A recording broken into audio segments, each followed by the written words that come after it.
Bonsoir et bienvenue pour cette dernière conférence de Carême, ce dernier moment que nous partageons sur la route vers Pâques. C'était la nuit. Quelques bergers dans la région de Judée veillaient dans les champs avec leurs troupeaux. Et voici qu'un ange survint près d'eux, les enveloppant d'une étrange clarté. Ils prirent peur, mais l'ange leur dit « Soyez sans crainte, car voici que je vous annonce une grande joie qui sera celle de tout le peuple. Aujourd'hui, vous est né un Sauveur, qui est le Christ Seigneur, dans la ville de David. » Ces paroles de l'Évangile selon saint Luc, que nous connaissons bien parce que nous les relisons chaque nuit de Noël, nous mettent sur la voie, chers amis, d'une quatrième façon de répondre à la question que Jésus avait posée à ses disciples sur son identité. « Qui dites-vous que je suis ?» Il n'est pas seulement l'ami, ni l'image, ni le Fils, comme nous l'avons vu les semaines précédentes. Il est aussi, et c'est même fondamental, le Sauveur. Aujourd'hui, vous est né un Sauveur. C'est d'ailleurs la signification du nom de Jésus, tel que l'ange l'avait expliqué à Joseph au début du récit de saint Matthieu. « Joseph, fils de David, ne crains pas de prendre chez toi Marie, ton épouse, car ce qui a été engendré en elle vient de l'Esprit Saint. Elle enfantera un fils et elle l'appellera du nom de Jésus, car c'est lui qui sauvera son peuple de ses péchés. » Jésus, Yeshua, signifie en effet « Dieu sauve ». L'ange donc avait dit au berger « Aujourd'hui, Séméron, en grec, vous est né un Sauveur. » Et dans le récit de saint Luc, et vous l'avez sur votre livret, il y a d'autres aujourd'hui qui vont ponctuer les grands moments de la vie de Jésus. Souvenez-vous d'abord du moment où Jésus, après avoir été baptisé au Jourdain, puis tenté au désert, inaugure sa prédication en revenant en Galilée et en allant prier, comme à son habitude, le jour du sabbat à la synagogue de la petite ville de Nazareth, là où il avait grandi. Et lorsque Jésus, ce matin-là, lit le texte du prophète Isaïe, tous avaient les yeux fixés sur lui, et il dit « Aujourd'hui, Séméron, s'accomplit à vos oreilles ce passage de l'Écriture. » Or, ce passage décrit justement le programme de l'action du Sauveur, porter la bonne nouvelle aux pauvres, annoncer aux captifs la délivrance et aux aveugles le retour à la vue, renvoyer en liberté les opprimés, proclamer une année de grâce de la part du Seigneur. Je relève encore deux autres aujourd'hui qui ponctuent la vie de Jésus dans le récit lucanien et que vous avez sur votre livret, parce qu'ils ont trait au salut. D'abord, et c'est un passage propre à saint Luc, qui est le seul à raconter cet épisode, il y a la rencontre de Jésus avec Zachée, dans la ville de Jéricho, juste avant la dernière montée de Jésus à Jérusalem, celle qui le conduira à sa passion. Dans ce petit passage, au chapitre 19, il y a deux fois le mot « aujourd'hui ». Zachée avait grimpé dans un sycomore, vous vous rappelez, pour voir Jésus, parce qu'il y avait beaucoup de monde et qu'il était de petite taille. Mais Jésus lève les yeux et c'est lui qui le voit, et il lui demande de descendre de l'arbre, car, dit-il, « Il me faut aujourd'hui, Séméron, demeurer chez toi. » Zachée descend, le reçoit avec joie et proclame son intention de donner aux pauvres la moitié de ses biens et de rendre au quadruple ce qu'il a extorqué aux personnes qu'il a volées. Mais comme certains, mécontents de ce que Jésus soit allé loger chez un homme pécheur, murmuraient contre lui, Jésus précise à tous ce qu'est le salut qu'il est venu apporter. Et vous l'avez sur votre livret, « Aujourd'hui, Séméron, le salut est arrivé pour cette maison, parce que lui aussi, Zachée, est un fils d'Abraham.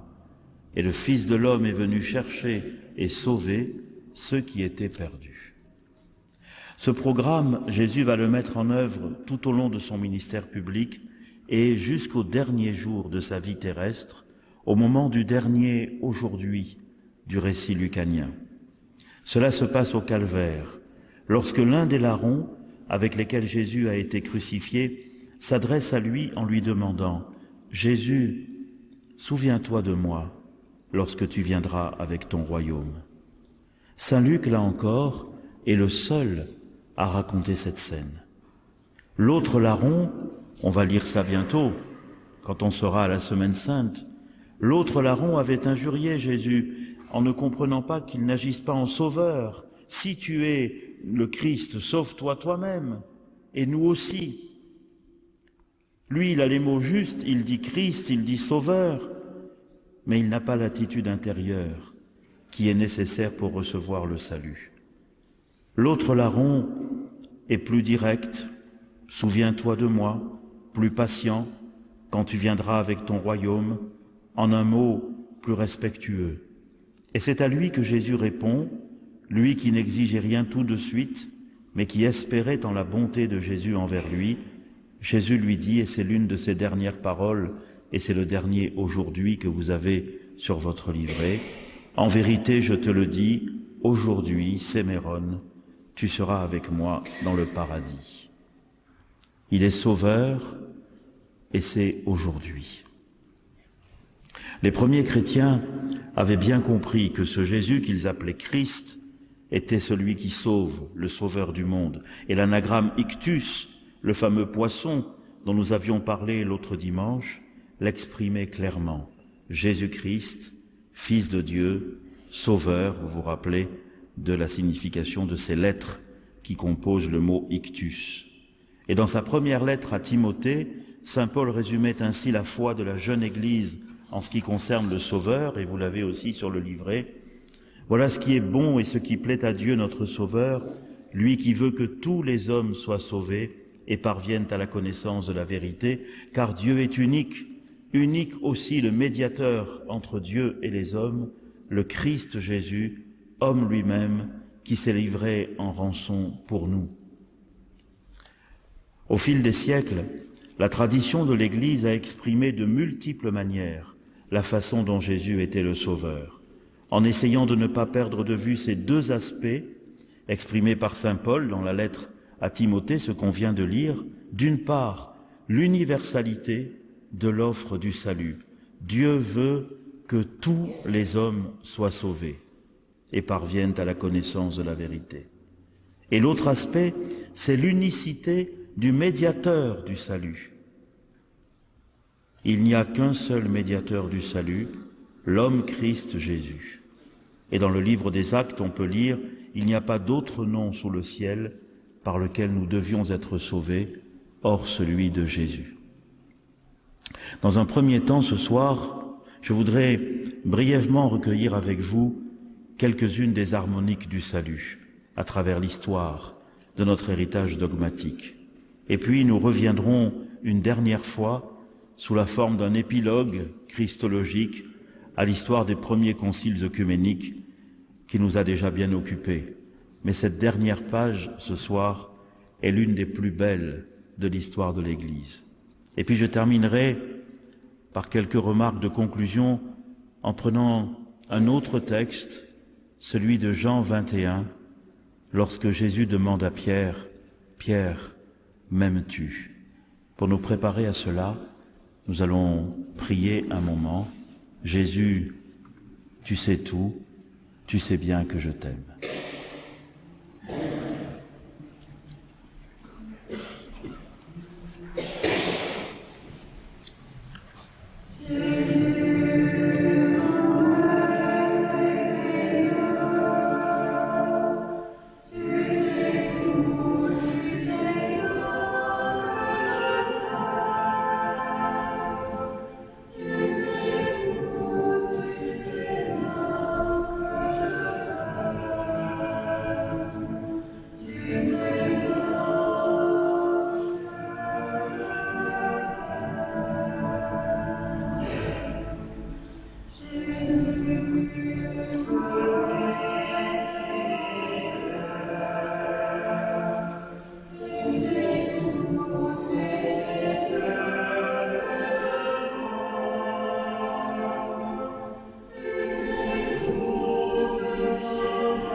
J'en viens donc à la première partie, c'est marqué dans votre livret harmonique du salut.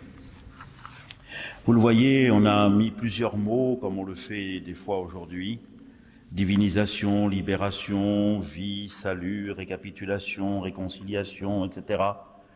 C'est pour exprimer le fait que vous aurez beau chercher dans tous les conciles, on en a déjà vu quelques-uns, mais vous pouvez chercher dans tous les conciles, vous trouverez jamais une définition claire de ce que signifie le mot salut. Alors que on a vu, en ce qui concerne la Trinité ou en ce qui concerne le Christ, il y a des définitions qu'on essaye d'affiner au fur et à mesure. Mais le salut, non. C'est plutôt une nébuleuse de mots pour décrire ce que ça signifie. Par exemple, si je prends les textes des évangiles, on peut parler du salut comme d'une guérison, quand la maladie nous a frappés et qu'on a retrouvé la santé. Et ce fut l'une des principales activités de Jésus que de guérir, si l'on en croit le récit des évangiles. On peut aussi parler du salut comme d'une libération, quand on a vécu dans l'esclavage et qu'on a retrouvé la liberté. Et ce fut le cas au début de l'histoire sainte avec la sortie d'Égypte, quand Dieu libéra ce peuple hébreu de l'esclavage dans lequel le tenaient les Égyptiens. Cette libération, c'est aussi celle que Jésus pratique, non pas en libérant le peuple juif de la tutelle romaine, ce que certains de ses disciples espéreront jusqu'au bout. Est-ce que maintenant, ça y est, tu vas nous libérer des Romains? Vous vous rappelez, tout à fait à la fin. Mais plutôt, Jésus exerce cette libération à l'égard des personnes qui sont possédées par un ou plusieurs démons. L'expérience humaine du salut, c'est aussi, pour prendre un autre mot des Écritures, une expérience de relèvement. Quand on a été abattu et qu'on a pu relever la tête malgré la tristesse et le découragement. Et Jésus, dans les évangiles, fait cela de multiples fois, jusqu'à relever certains qui étaient déjà endormis dans la mort, comme le fils de Jaïr ou son propre ami Lazare. Et d'ailleurs, pour exprimer la résurrection de Jésus, on emploiera ce mot de relèvement, anastasis. Tout cela, ce sont des expériences humaines qui rejoignent de très près l'expérience que nous donne à vivre la rencontre avec le Christ. Et si l'on avait le temps humain de cette année, parce que là, on pourrait multiplier des exemples où, d'une façon chaque fois particulière, la rencontre avec Jésus a bouleversé la vie d'hommes et de femmes qui, parce qu'ils ont trouvé le salut que le Christ a apporté dans leur vie, se sont mis à croire en lui et à le suivre, jusqu'à demander à l'Église d'être plongés, baptisés dans la foi des chrétiens, ce que nous allons vivre avec eux à la nuit pascale. 193 dans le diocèse de Marseille. Il faut élargir notre prière pour eux. C'est la raison pour laquelle on ne trouvera pas, à cause, voyez, de ces multiples expériences, on ne trouvera pas une définition dogmatique de ce qu'est le salut, mais plutôt une nébuleuse de termes. Alors vous l'avez sur votre livret, et puis je voudrais qu'on regarde, si vous voulez bien, quelques-uns. Par exemple, chez saint Irénée, qu'on connaît bien maintenant, c'est le salut, c'est la récapitulation. Voyez, vous avez marqué Florilège des Pères. En toute son œuvre qu'il avait jadis modelée, il l'a récapitulée en lui-même. Récapitulant en lui-même Adam, lui, le Verbe, c'est de Marie encore vierge qu'à juste titre, il a été engendré d'une manière qui récapitule la formation d'Adam. Voyez, pour Irénée, le Verbe n'a pas pris un autre limon que celui qu'il avait pris pour la création, mais il a tout récapitulé. Et il récapitulera tout, comme dit saint Paul, à la fin, lorsque le Père récapitulera les choses du ciel et celles de la terre, les êtres visibles et les êtres invisibles, sur un seul chef, sous un seul chef, le Christ. Voilà, la récapitulation, voyez, on le voit dans les icônes quand Jésus descend aux enfers. Il n'y en a pas un qui échappe à ce mouvement, s'il le veut bien, de récapitulation en Christ. Voilà, si on interrogeait Irénée, ce qu'il dirait du salut. Mais on peut en interroger d'autres. Par exemple, Cyril d'Alexandrie, que vous avez juste après, lui, il dit, dans le Christ, donc, est vraiment libérée la race d'esclaves qui s'est élevée à l'union mystique avec celui qui porte la forme d'esclave. Vous, maintenant, il n'y a même plus besoin de mettre entre parenthèses que c'est Philippiens chapitre 2. On l'a vu ensemble. N'est-il pas évident pour tous qu'il s'est abaissé à la condition d'esclave sans en retirer aucun profit pour lui-même, mais pour nous faire don de lui-même, afin que nous soyons enrichis par sa pauvreté, élevés par notre ressemblance à lui jusqu'à son bien propre et excellent, et que nous apparaissions par la foi Dieu et enfants de Dieu. Vous demandez à saint Cyril et à d'autres aussi des pères grecs, qu'est-ce que c'est le salut? Ils disent, c'est la divinisation, c'est que nous devenions Dieu, c'est que nous soyons adoptés comme fils de Dieu, que ceux que Jésus nous a donnés, que lui qui était le Fils par nature et qui s'est fait l'un de nous pour que nous devenions comme lui, fils adoptifs de Dieu. Et donc le salut, c'est l'entrée dans la vie de Dieu, d'où le thème de la vie aussi, très important pour exprimer ce qu'est le salut. Je suis la résurrection et la vie, ou je suis le chemin, la vérité et la vie. Alors on pourrait encore... Alors on va en prendre un autre. Il y en a beaucoup, évidemment, on ne peut pas tous les prendre. Mais je voudrais qu'on prenne celui... vous voyez, alors après, oui, vous avez un beau texte d'Augustin que vous pourrez lire aussi. Et Augustin, pour lui, c'est le médiateur, c'est-à-dire celui qui fait le lien entre les hommes et Dieu. C'est pas quelqu'un qui est à cheval entre les deux. Il est pleinement homme et il est pleinement Dieu et il fait le lien. C'est lui, l'unique médiateur du salut.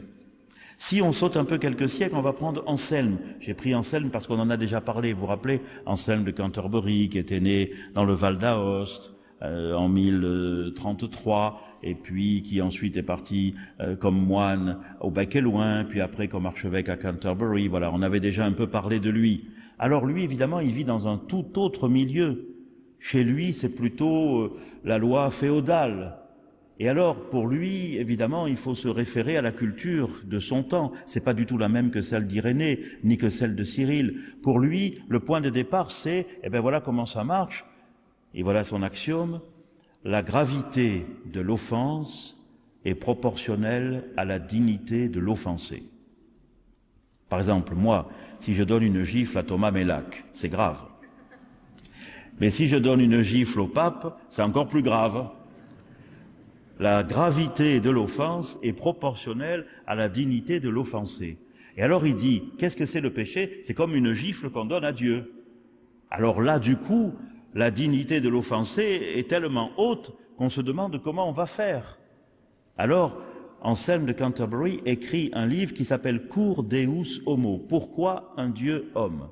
Et alors, au livre 2, au chapitre 6, il y a ce petit dialogue. C'est un dialogue d'Anselme. C'est surtout Anselme qui compte. Boson, vous allez voir, il dit rien, mais c'est juste pour qu'il y ait le dialogue. On peut le lire, vous l'avez sur votre livret.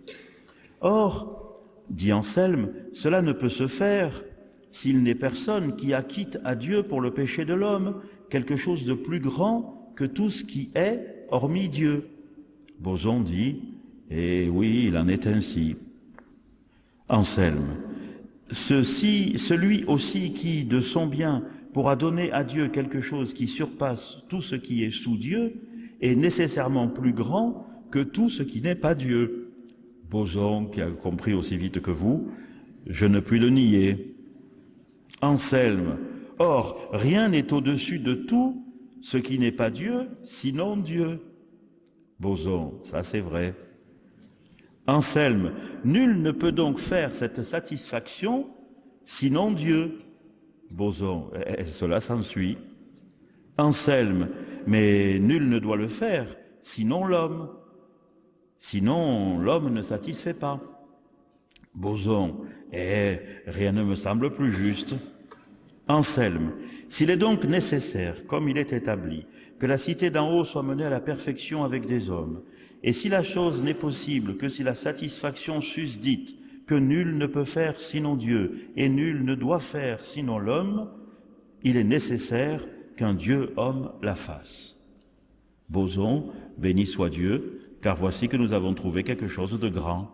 Poursuis donc comme tu as commencé, et j'espère que Dieu nous aidera. Voyez ce que ça veut dire, voilà. Pourquoi il faut un Dieu homme? Eh bien parce que pour satisfaire, voyez, l'idée c'est que il faut, on l'avait nous dans Minuit chrétien, il faut apaiser le courroux. Alors pour ça, il faut pouvoir le faire et il faut devoir le faire. Pour devoir le faire, il fallait que Jésus fût homme, mais pour pouvoir le faire, il fallait que Jésus fût Dieu. Voilà. Un autre thème, une autre façon de dire les choses. Vous en auriez encore beaucoup, on ne va pas toutes les lire. Vous avez ici, après, vous avez un beau texte de saint Thomas d'Aquin. Si on dit à saint Thomas d'Aquin, mais qu'est-ce que c'est le salut? Il répondra, c'est la grâce. C'est par la grâce de Dieu que nous sommes sauvés. Et il dira des choses merveilleuses que vous pourrez lire aussi. Et puis, pour résumer tout ça, on peut lire le texte du Concile de Trente. Donc là, on est beaucoup plus tard, au XVIe siècle. On va le lire ensemble. Et en le lisant, on peut penser au catéchumène. Parce que ce texte du Concile de Trente dit, à sa façon, beaucoup de choses qui sont dans l'expérience des catéchumènes. Le Concile déclare en outre que le commencement de la justification chez les adultes, alors voilà un autre mot, vous voyez, on a dit récapitulation, satisfaction, divinisation, justification, on peut mettre réconciliation, voilà, plein de mots. Donc le commencement de la justification chez les adultes doit être cherché dans la grâce prévenante de Dieu par Jésus-Christ. Voilà tout l'apport de saint Thomas d'Aquin qui est aussi là derrière. C'est-à-dire par un appel de lui qui leur est adressé sans aucun mérite préalable en eux. De la sorte, ceux que leurs péchés avaient détournés de Dieu se disposent, poussés et aidés par sa grâce, à se tourner vers leur justification en acquiesçant et en coopérant librement à cette grâce. Ça dit exactement le chemin que nous faisons. Et en coopérant, ça veut dire aussi que il ne s'agit pas simplement de recevoir la grâce, mais qu'il faut aussi œuvrer dans l'esprit comme le Christ. Voilà tous ces mots. On pourrait, encore une fois, en rajouter d'autres, mais voilà toutes les harmoniques du salut qui nous disent que le salut est une expérience personnelle, que chacun décrira avec ses propres mots, mais qui toujours, selon la foi chrétienne, revient au Christ. C'est lui le sauveur du monde et c'est lui le sauveur de chacun.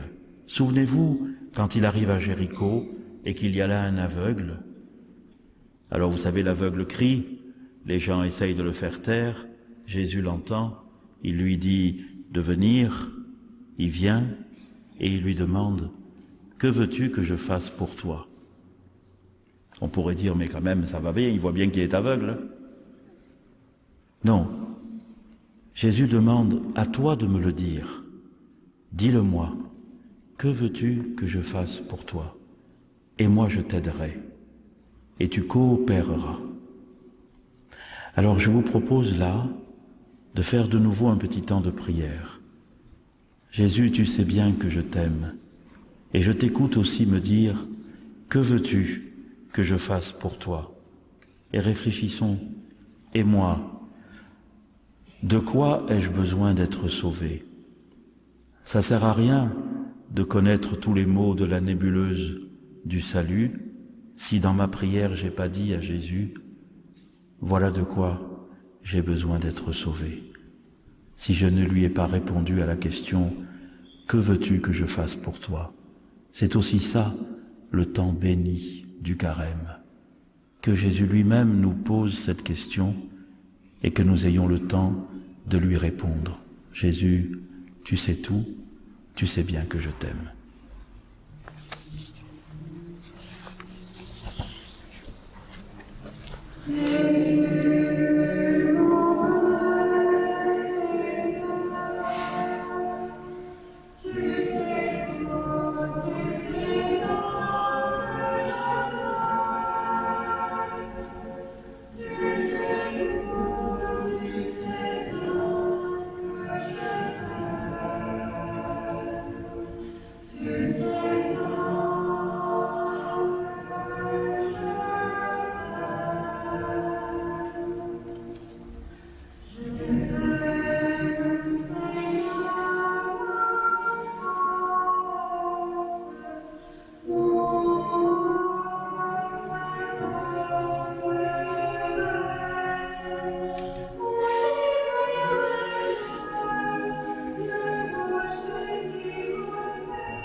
Maintenant, nous allons passer à la deuxième partie pour ce soir. Je vous avais dit, et c'est sur votre livret aussi, un petit épilogue christologique. On a déjà beaucoup avancé dans notre relecture. Après la belle définition de Chalcédoine, précise et équilibrée, que nous avions découverte ensemble dimanche dernier, il n'y eut plus de grande avancée dogmatique dans la façon de comprendre le mystère du Christ. Après de multiples discussions, on avait établi, vous vous en souvenez, que Jésus, le Verbe de Dieu fait chair, était vraiment homme et vraiment Dieu, consubstantiel au Père dans sa divinité, consubstantiel à nous dans son humanité. Et l'on s'était même mis plus ou moins d'accord sur le vocabulaire capable de désigner en lui, sans réduire son mystère, ce qu'il était. Il était un, et on avait choisi le mot personne ou hypostase pour désigner cette unité, mais il y avait aussi en lui de l'humanité et de la divinité, sans mélange ni confusion, sans séparation ni division, et l'on avait opté, afin d'exprimer ce qui en lui était deux, pour le mot nature. Vous vous rappelez de tout cela? On l'avait synthétisé dans le livret de la semaine dernière. On avait même précisé qu'il était une personne en deux natures, et non pas une personne à partir de deux natures, comme si à la fin il n'y avait plus qu'une seule nature, la nature divine. Je vous redis que cette définition christologique de Chalcédoine tient une place centrale dans l'histoire des conciles, et je ne saurais trop vous encourager à la relire et à la retravailler. Sur le papier, tout était donc à peu près clair, mais dans les faits, les divisions et les querelles ressurgirent très vite. Déjà, à vrai dire, le concile d'Éphèse avait été refusé par un certain nombre de chrétiens qui ne tenaient pas nécessairement la position de Nestorius, mais qui n'admettaient pas le comportement quelque peu brutal, vous vous en souvenez aussi, qu'avait eu Cyril en face de lui. On lui reprochait aussi à Cyril d'avoir conservé des formules d'Athanase qui étaient vraies à leur époque, mais maintenant qu'on avait précisé le vocabulaire, elles prêtaient plutôt à confusion. Ce fut le cas de l'église de Perse, séparée dès 424 des pères occidentaux, et qui fut ensuite qualifiée, à tort en rigueur de terme, d'église nestorienne.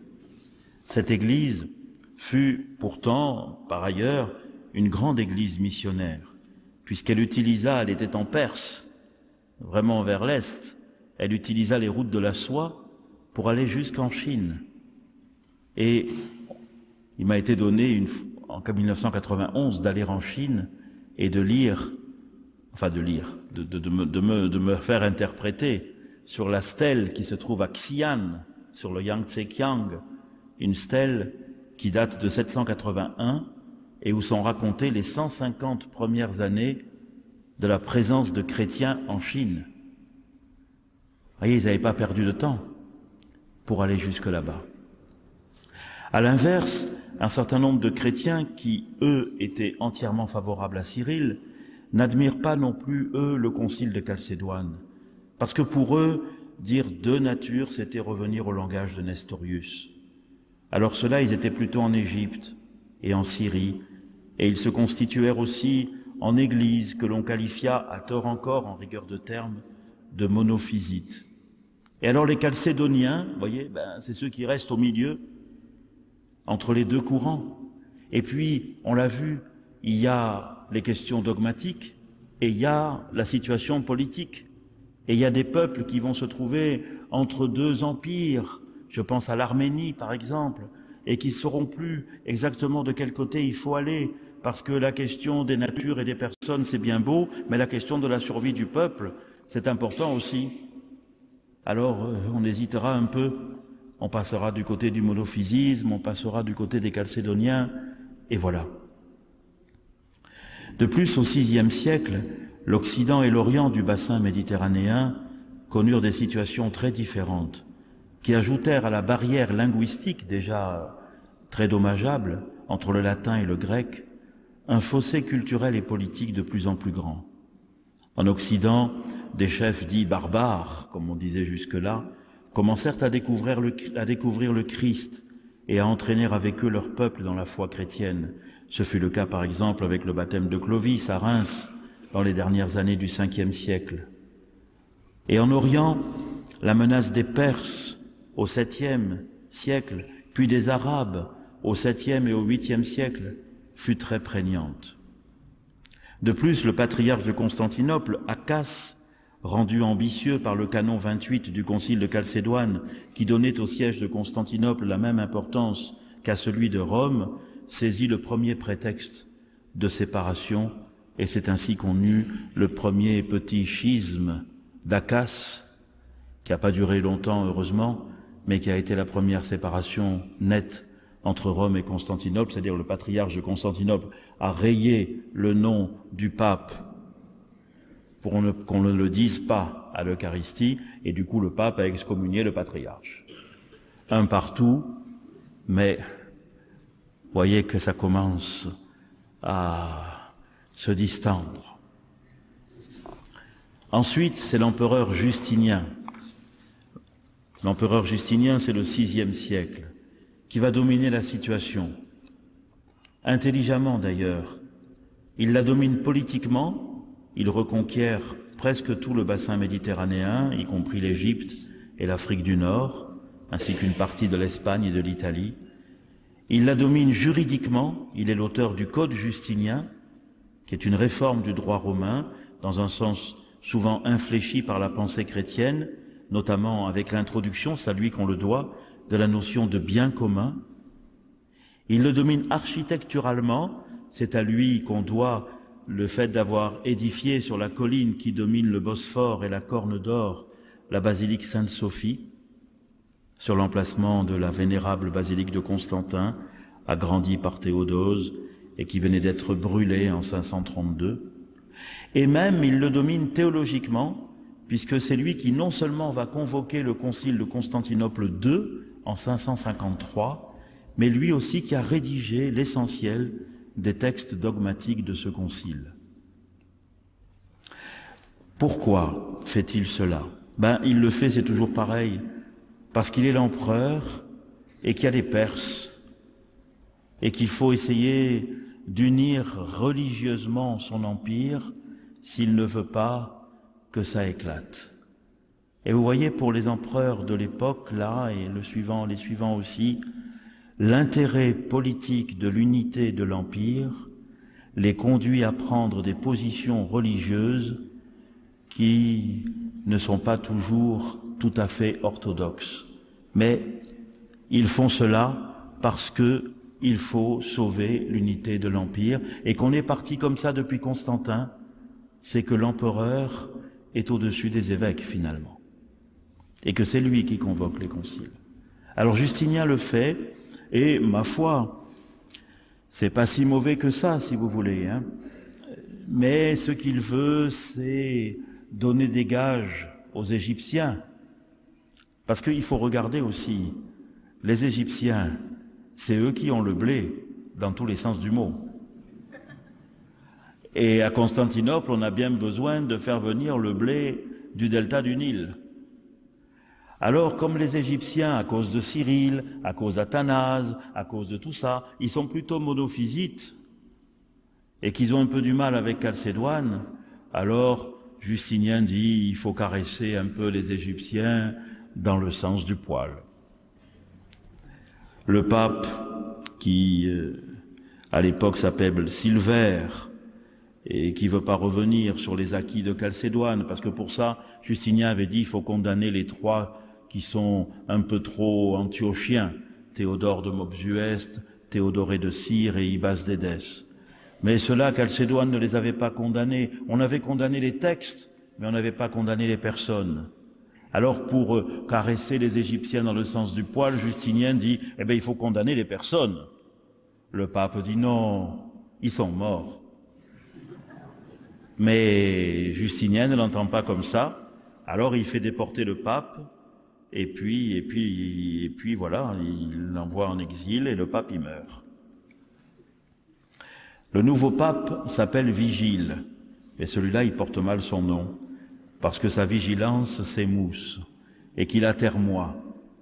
D'abord, comme son prédécesseur, il refuse, alors Justinien le fait venir à Constantinople, et une fois qu'il est venu, au bout de quelques mois, il cède, puis après il se rétracte, et alors du coup, c'est là que Justinien convoque le concile. Alors ce concile, il redit des choses qui avaient été dites à Éphèse, l'unité dans la personne du Christ. Il dit des choses que Chalcédoine a dites, mais il appuie beaucoup sur l'unité. Mais c'est un concile christologique qui est tout à fait reconnu comme un concile œcuménique dans la suite des conciles œcuméniques de l'Église. Mais ça n'apporte pas, si vous voulez, ça apporte des précisions, mais pas de nouveautés, grandes nouveautés comme l'avait fait la définition de Chalcédoine. Pendant ce temps en Occident, une certaine osmose s'établit entre le christianisme et les nouvelles sociétés, et le prestige de Rome se rehausse en particulier grâce au pape Saint Grégoire le Grand, qui lança le chant grégorien, comme son nom l'indique, et qui introduisit l'orgue dans les églises, ce qui était plutôt révolutionnaire à l'époque. Mais si je reviens à l'Orient, c'est toujours la puissance perse qui est de plus en plus inquiétante. Et là arrive alors cette page merveilleuse de l'histoire de l'Église. C'est que en 600, enfin ça commence pas bien, mais vous allez voir. En 610, les Sassanides, c'est la dernière dynastie iranienne, ou perse plutôt, avant que ne gagne la présence musulmane. Mais donc les Sassanides, qui sont dirigés par Khosroès II, ont pris et saccagé Jérusalem. Ils ont emporté la vraie croix et ils ont emmené des milliers de déportés, dont le patriarche de Jérusalem, dans leur capitale à Ctésiphon, qui est à peu près à 30 km au sud-est de la Bagdad actuelle. Le nouvel empereur de Constantinople s'appelle Héraclius. Et alors lui, il décide d'aller ramener la croix à Jérusalem. Héraclius, c'est le premier des croisés, si vous voulez. Ça, ce serait une autre histoire, mais c'est avec lui que ça commence. Il faut aller chercher la croix. Il y parvient en 628, après avoir provoqué la chute de Khosroès. Mais seulement, il a gagné, c'est un prestige. Seulement, il s'est aperçu que dans la bataille, les monophysites, ils suivaient pas forcément tout le temps aussi bien, quoi. C'est-à-dire que les divisions à l'intérieur pouvaient aussi pénaliser la possibilité d'obtenir la victoire. Il l'avait obtenue quand même. Mais la question de l'unité religieuse de l'Empire, encore une fois, devient première. Alors il se dit que, vous vous rappelez, la semaine dernière, on a parlé de ce balancier entre l'unité et la distinction. Il se dit que il faut reprendre le balancier, il est allé trop du côté de la distinction, il faut le ramener du côté de l'unité. Alors il s'allie avec le patriarche de Constantinople, qui à l'époque s'appelle Serge, et tous les deux ils disent, d'accord, il y a une personne en deux natures, mais du point de vue de l'action, du principe d'action, de l'énergie, il n'y en a qu'une dans le Christ.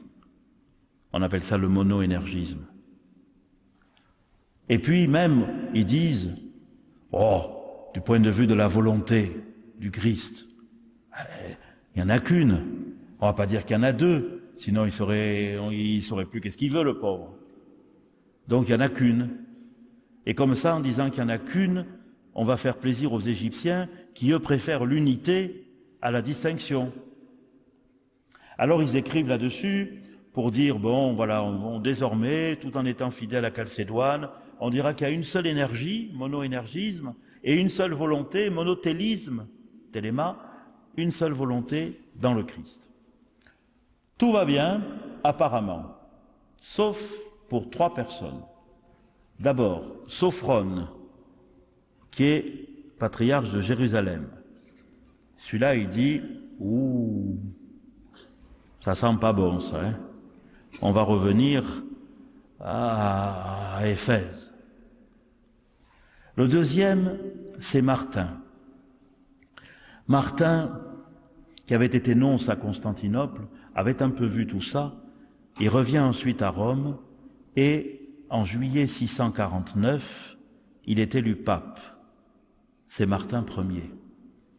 Et lui, comme il a vu à Rome que vraiment ça ne pouvait pas donner du bon, le fait que les empereurs soient autant interventionnistes dans les questions de l'Église, alors que tous les papes jusque-là, depuis Constantin, l'avaient fait, lui, il est élu pape et il n'avertit pas l'empereur. Et surtout, il ne demande pas à l'empereur la permission d'être consacré. L'empereur le prend très mal. D'autant que, on est en juillet, Martin Ier convoque pour octobre 649 un concile au Latran.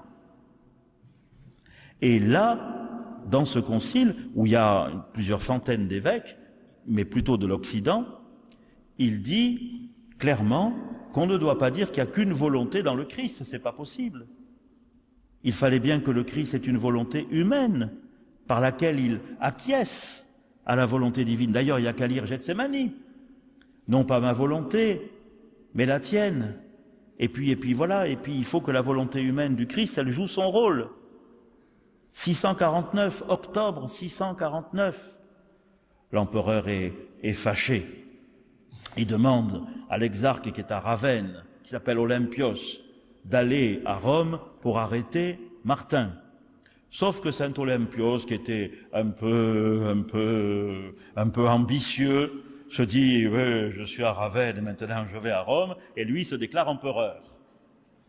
Alors bon, ça va pas loin, mais ça s'arrête là, ça donne quelques mois de répit au pauvre Martin, qui finalement sera quand même arrêté et envoyé à Constantinople. Et là, en plus, on l'accusera de complicité avec l'autre qui avait voulu être empereur. Il est condamné et il est envoyé en exil en Crimée, où il meurt en 655.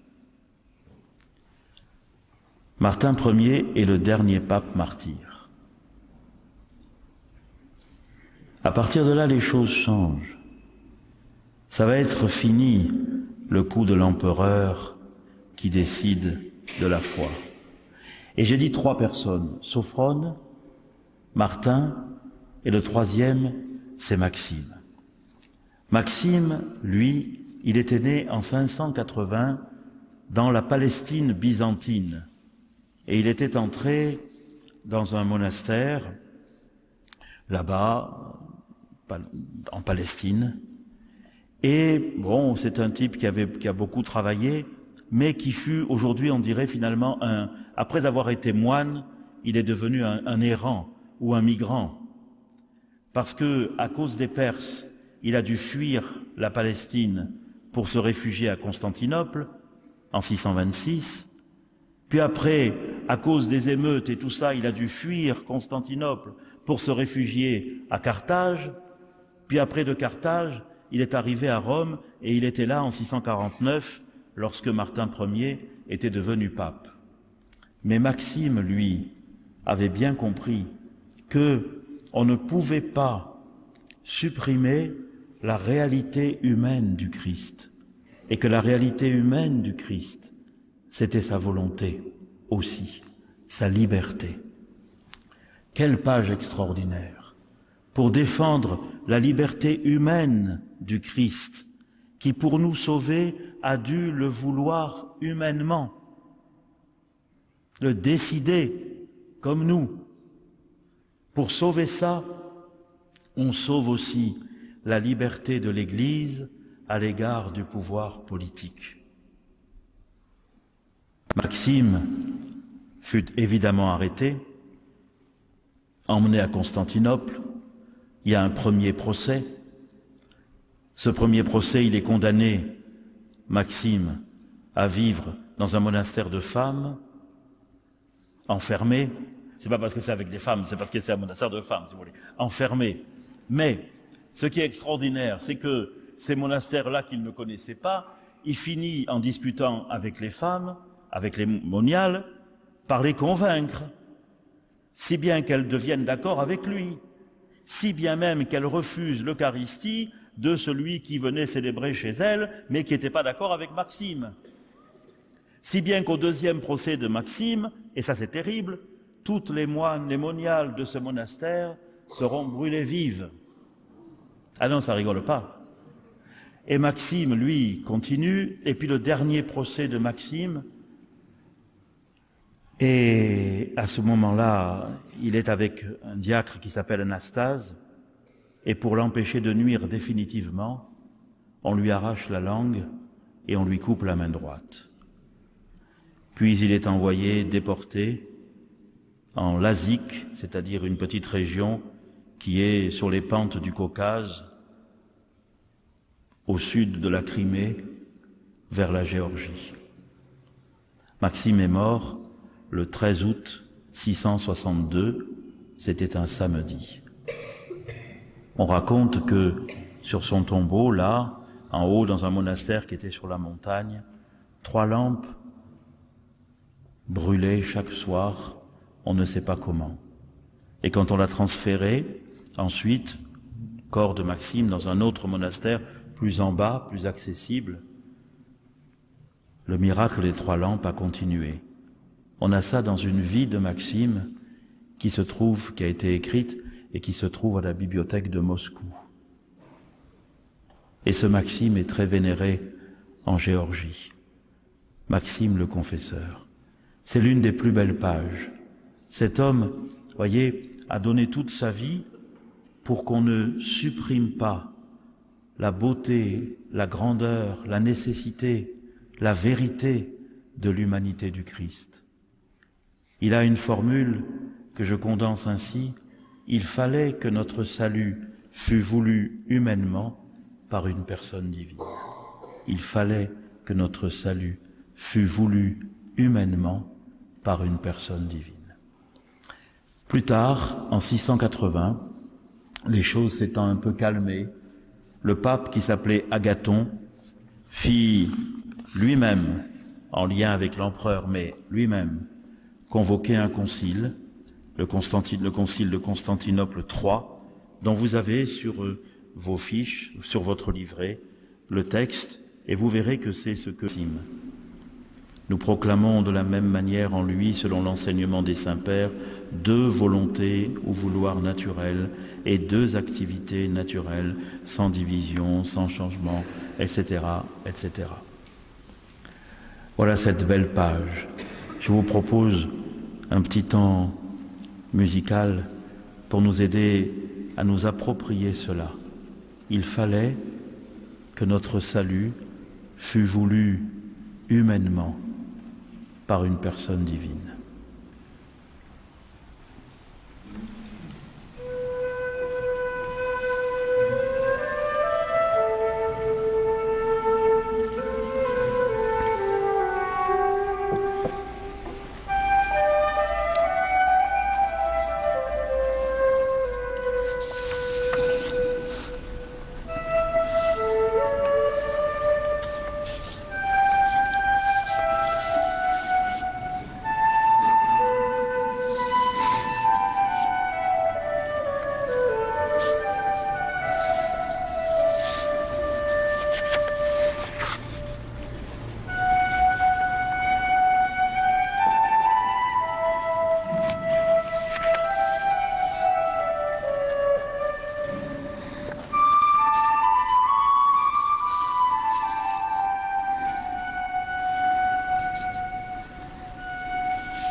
Il nous faut conclure, et pour conclure, revenir à l'Évangile.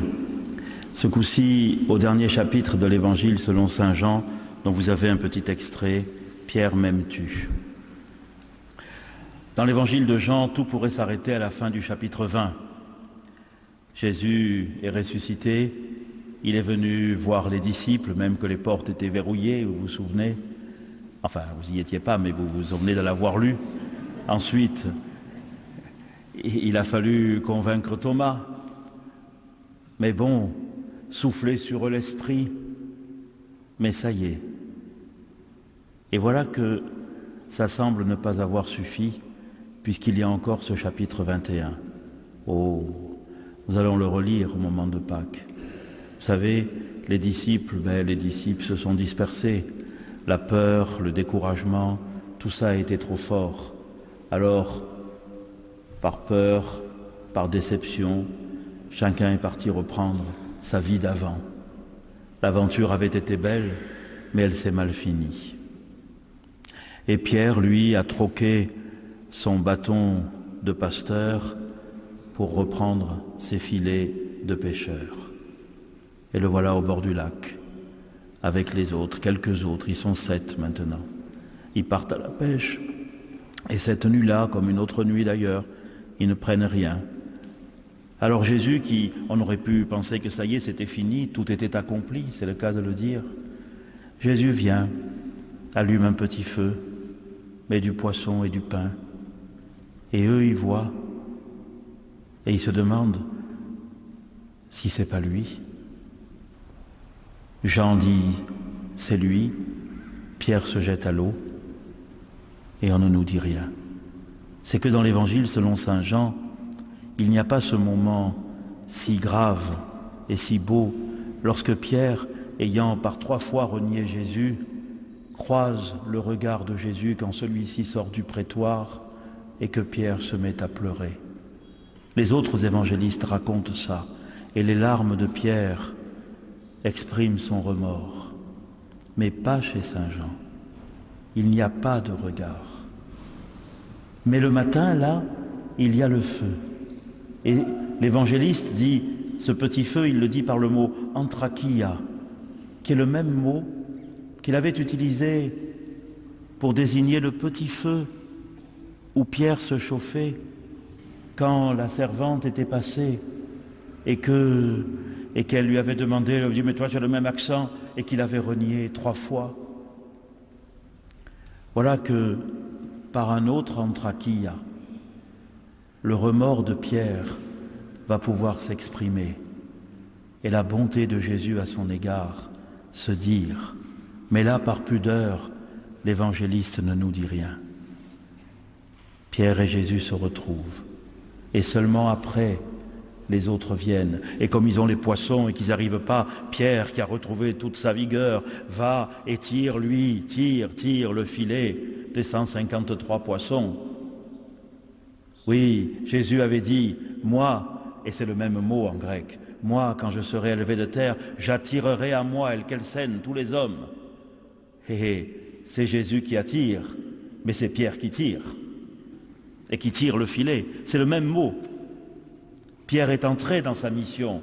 Maintenant, Jésus attire et lui il tire. Et voilà la place de l'Église. Et alors, vous vous rappelez cette première question qui nous avait mis en travail au début du carême. Et vous, qui dites-vous que je suis? Vous vous rappelez que Pierre avait eu les mots justes. Tu es le Christ, le Fils du Dieu vivant. Seulement, il avait juste répondu, il avait 20 sur 20 à la réponse, à l'exactitude des mots, mais pas encore à la profondeur du cœur. Et même d'ailleurs, vous avez vu, vous vous rappelez, quand Jésus, après ça, avait dit « Tu es bien heureux, Pierre, parce que c'est pas toi qui as trouvé ça, c'est le Père qui te l'a dit. » Et après, il avait annoncé sa passion. Et Pierre n'avait pas voulu de passion. Pierre, il n'avait pas lu Philippiens 2, et pour cause. Il ne savait pas la kénose. Alors Jésus lui dit « Passe derrière moi. Tes pensées ne sont pas celles de Dieu, mais celles des hommes. » Mais maintenant, à la fin, Jésus n'a plus besoin qu'on lui dise des formules. La nouvelle question, c'est « Pierre, m'aimes-tu » 3 fois. 3 fois. Alors, pardon. Si vous regardez le grec, vous verrez que on utilise là 2 mots. Agapé, qui est l'amour qui habite le cœur de Dieu, qui est le grand amour de Dieu. Et puis philein, qui est l'amour qu'on dit pour des choses plus banales, comme on dit, moi j'aime la peinture ou le baroque, je ne sais pas moi. Alors ça donne un dialogue qui n'est pas un dialogue de sourds, mais à deux niveaux. Vous verrez le texte. Jésus dit à Pierre, « Pierre, est-ce que tu m'agapes ?» Pierre dit, « Et bien sûr, je te file. » Alors Jésus reprend, « Non, Pierre, est-ce que tu m'agapes vraiment ?»« Eh, vois que je te file. » Alors, et c'est là, c'est magnifique, la troisième fois, Jésus, voyant que Pierre ne sautera pas cette barre, l'abaisse lui-même. Jésus dit à Pierre, « Pierre, est-ce que tu me files ?» Et Pierre fut peiné que pour la troisième fois, il lui demandait la même chose, comme s'il n'avait pas compris, et lui dit, « Mais tu sais tout, tu sais bien que je t'aime. » Et alors Jésus lui dit, « Suis-moi. » Chers amis, tout au long de ce carême, nous sommes partis d'une question et nous arrivons à une autre. Entre-temps, nous avons engrangé beaucoup de choses que nos pères de la foi nous ont dites, nous ont écrites, pour que nous comprenions mieux la richesse de notre foi, la singularité de la foi chrétienne. Jésus n'est pas un fondateur de religion comme les autres. Il est Dieu. Il est Dieu. Beaucoup sont morts à cause de ça, parce qu'effectivement, c'est scandale pour la raison, c'est folie pour les païens. Mais il est Dieu. Mais en lui, Jésus, comme dit saint Paul aux Colossiens, a habité corporellement toute la plénitude de la divinité. En lui a habité corporellement toute la plénitude de la divinité. Et comme disait Maxime, il fut tellement homme qu'il fallait que notre salut fût voulu humainement par une personne divine. Et c'est cette personne divine qui nous dit « M'aimes-tu » C'est la seule question qui compte, c'est celle qui nous emmènera vers Pâques. Jésus, tu sais tout, tu sais bien que je t'aime. Finissons ainsi.